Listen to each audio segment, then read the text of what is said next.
Bom dia, Deus, sou Moreirão, mais uma vez alimentando a todos com o pão da vida. Oremos. Espírito Santo de Deus nos protege de todo mal, de toda mentira, de toda falsidade. Amém? Confie em Deus, o único que pode nos proteger de tudo e nos dar a salvação e a cura. 2 Reis, capítulo 12, versículo 14. Porque o davam aos que faziam a obra e reparavam com ele a casa do Senhor. Também não pediam contas aos homens em cujas mãos entregavam aquele dinheiro para o dar aos que faziam a obra, porque procediam com fidelidade. Veja que foi dado dinheiro aos sacerdotes para poder ajeitar a obra, ajeitar a casa de Deus. Não o fizeram. Então tiraram das mãos deles e davam direto a quem construía, quem reformava. Mas o dinheiro do sacrifício por delitos e o dinheiro por sacrifício de pecados não se trazia à casa do Senhor, porque era para os sacerdotes. Então subiu Azael, rei da Síria, e pelejou contra Gate, e a tomou. Depois Azael resolveu marchar contra Jerusalém. Porém Joás, rei de Judá, tomou todas as coisas santas que Jeosafá, Jorão e Acasias, seus pais, reis de Judá, consagraram, como também todo o ouro que se achou nos tesouros da casa do Senhor, e na casa do rei, e o mandou a Azael, rei da Síria. E então se desviou de Jerusalém.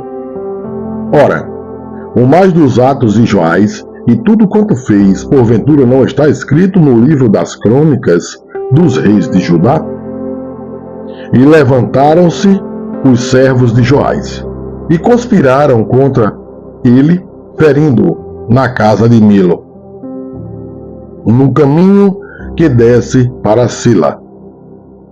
Porque Josacar, filho de Simeate, e Josabade, filho de Somer, seus servos, o feriram, e morreu, e o sepultaram com seus pais na cidade de Davi.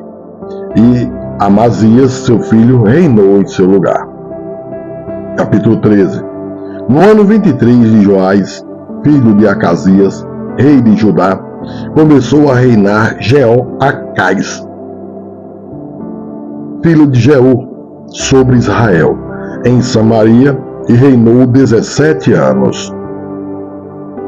E fez o que era mal aos olhos do Senhor, porque seguiu os pecados de Jeroboão, filho de Nebate, que fez pecar a Israel, não se apartou deles.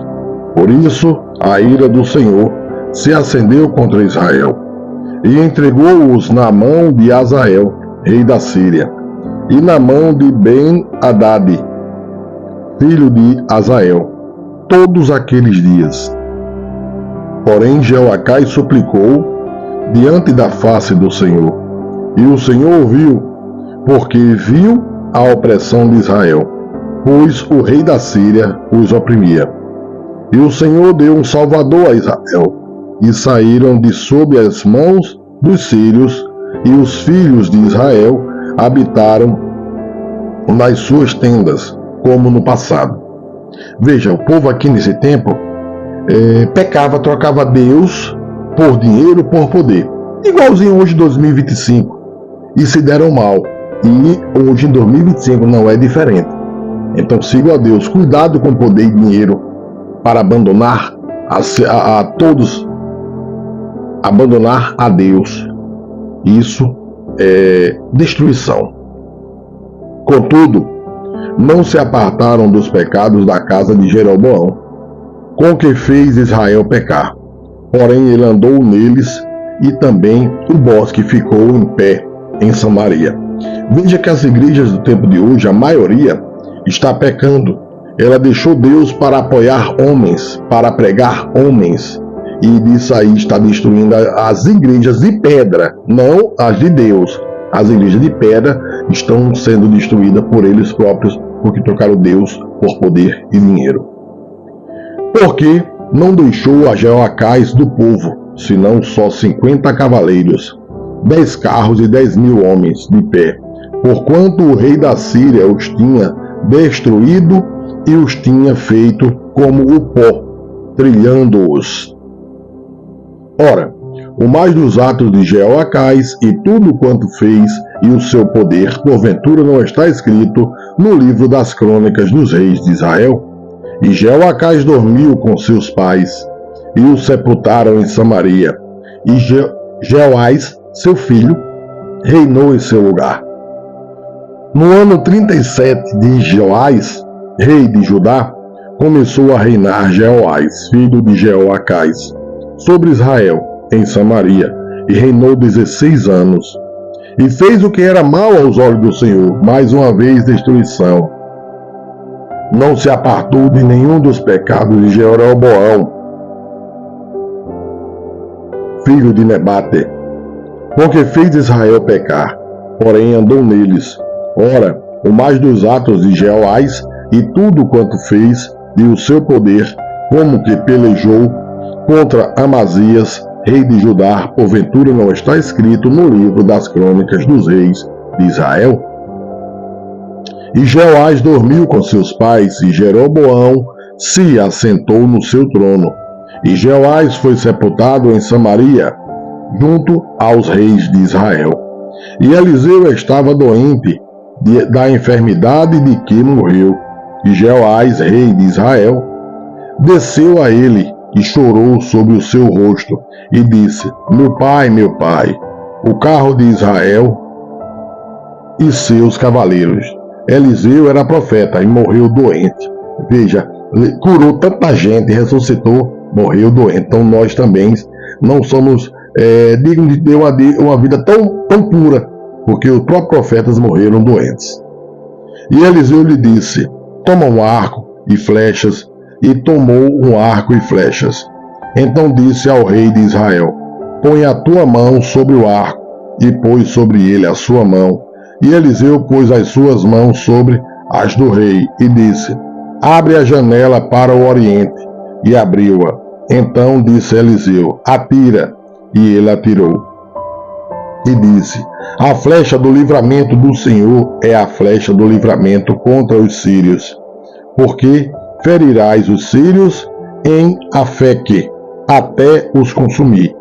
Disse mais: toma as flechas, e tomou-as. Então disse ao rei de Israel: fere a terra, e feriu-a 3 vezes, e cessou. Então o homem de Deus se indignou muito contra ele, e disse: 5 ou 6 vezes a deverias ter ferido, então feririas os sírios até os consumir. Porém agora só 3 vezes ferirás os sírios. Depois morreu Eliseu, e o sepultaram. Ora, as tropas dos moabitas invadiram a terra à entrada do ano. E sucedeu que, enterrando eles um homem, eis que viram uma tropa, e lançaram o homem na sepultura de Eliseu, e caindo nela o homem, o tocando os ossos de Eliseu, reviveu, e se levantou sobre os seus pés. Veja o poder que tinha a bênção de Eliseu. E Azael, rei da Síria, oprimiu a Israel todos os dias de Jeoacás. Porém o Senhor teve misericórdia deles, e se compadeceu deles, e tornou-se para eles por amor da sua aliança com Abraão, Isaque e Jacó, e não os quis destruir, e não os lançou ainda da sua presença. E morreu Azael, rei da Síria, e Ben-Hadad, seu filho, reinou em seu lugar. E Jeoás, filho de Jeoacás, tornou a tomar as cidades das mãos de Ben-Hadad, que ele tinha tomado das mãos de Jeoacás, seu pai. Na guerra, 3 vezes Jeoás o feriu, e recuperou as cidades de Israel. Veja, só Deus pode tudo. Veja que o profeta morreu enfermo.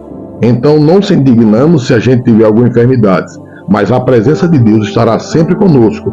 Isso é a maior dádiva, é você saber que está salvo, que está com Deus. Faça o bem, siga as leis e seja abençoado. Recebam todos o pão da vida. Amém? Deus abençoe.